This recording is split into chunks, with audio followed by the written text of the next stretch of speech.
course, you can know me as Nicole, and today we're going to talk about pregnancy and what your body goes through.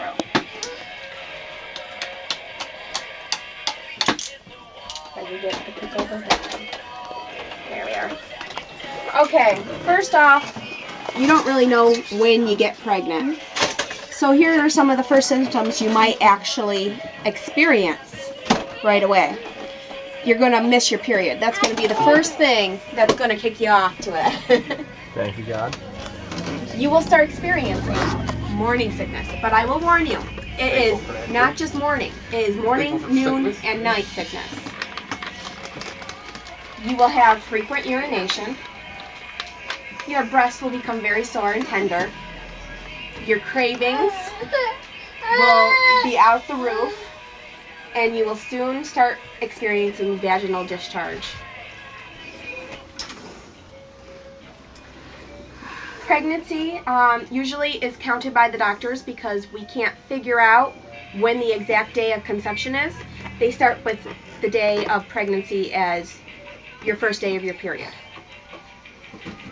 So when your last period started, that's technically about 2 weeks before you actually conceive. Once you've conceived, you are able to detect that you're pregnant about 4 weeks later. The pregnancy is usually about 40 weeks, but babies are considered for full term at 37 weeks. By now, once you have gone through ovulation, smells become very more exaggerated. You will smell something and you will either instantly like it, or you will want to go and run in the other room and throw up. Week 4, you begin to feel your pregnancy symptoms, which are often related to PMS symptoms. You feel bloated, you have cramping, mood swings,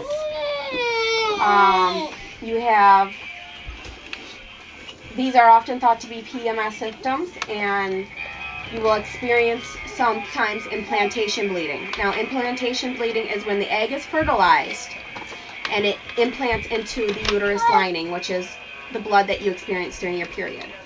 Often that sheds a little bit of blood and you have spotting. A lot of women actually think this is their period.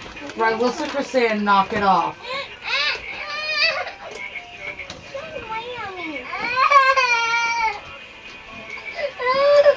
Week 5 to 6, you are experiencing nausea, fatigue, and tender breasts. By now, you're able to test with a home pregnancy test to find out if you're pregnant or not.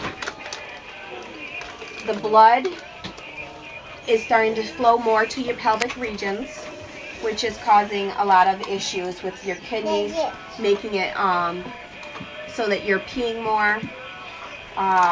You're having just a lot of bloating and uncomfort down there, cramping down there. Give them one. You can't really tell, but your uterus is beginning to grow at this point. Your uterus is growing and it's going to start pushing down on the bladder, which is beginning to cause problems with urination. The best way to relieve this is that when you are going to the bathroom, to empty out your bladder completely. And by doing that, you lean forward and rest your stomach on your lap, and it helps push all the urine out. Week 7 to 9, your boobs are becoming a lot bigger because of the hormones. You have the increase of hormones and blood flow to that area to help you produce ducts to produce the milk that you will soon have to use to feed your child. Your clothing will start to become tight. Morning sickness is all the time now. What happens with morning sickness is, again, you have an increased blood flow running through your body.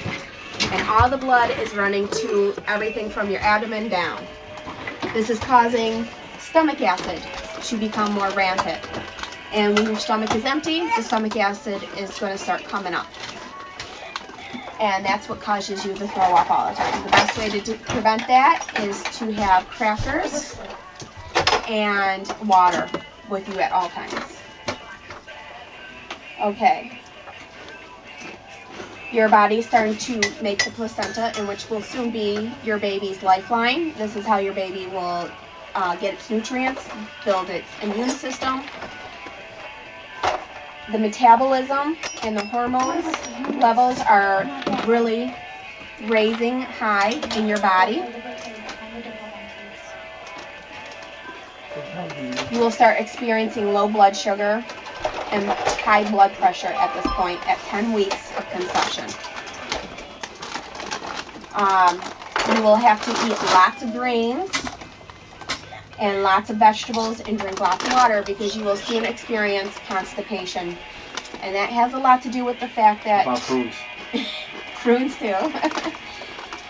You experience constipation because your body is producing a hormone which is making all your muscles and ligaments relax to help for that time when you're about to push that baby out.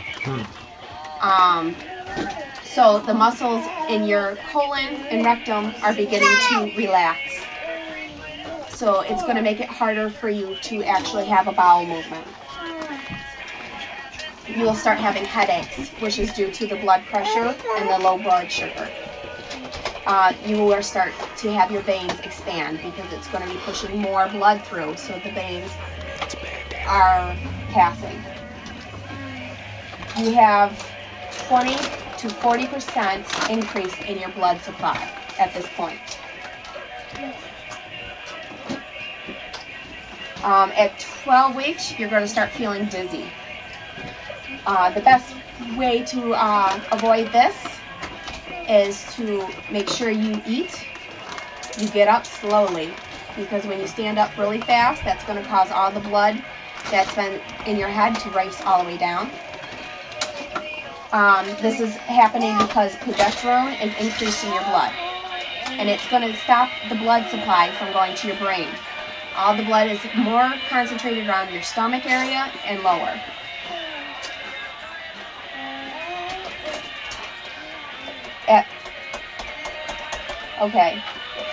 At 13 weeks, you will have an increase in vaginal discharge. This is your cervical mucus that's going to leak out every once in a while. The best way to help with that is to have panty liners. Your breasts will start to feel not as tender as they were before. Morning sickness will start to calm down around this point. Your pregnancy aches will start though.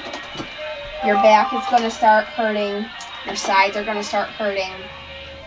Pretty much all your muscles are going to hurt because your center of gravity is going to be switched and you're going to be in a new position. Your belly's going to start showing by now.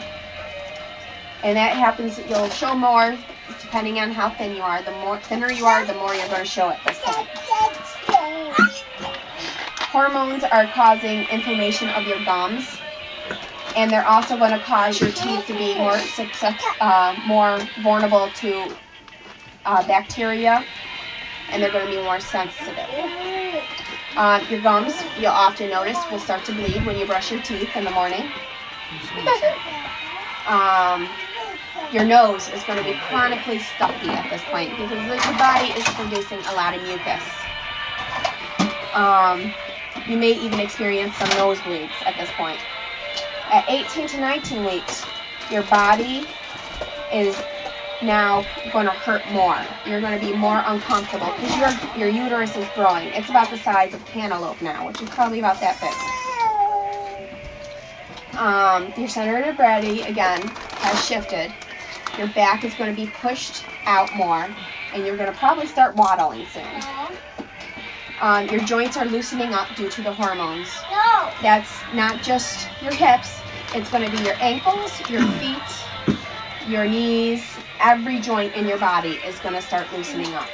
Battery's almost dead. Stop. You may soon feel the quickening, which is the first fetal moment you're going to feel when the first time you're going to feel your baby move. This is often thought of to be just gas at first by first-time mothers. Your legs are going to start cramping up. You'll mostly feel this at night. Doctors are not quite sure what causes this yet. You may even start to feel tingling and numbness throughout your legs and fingers. This is because your body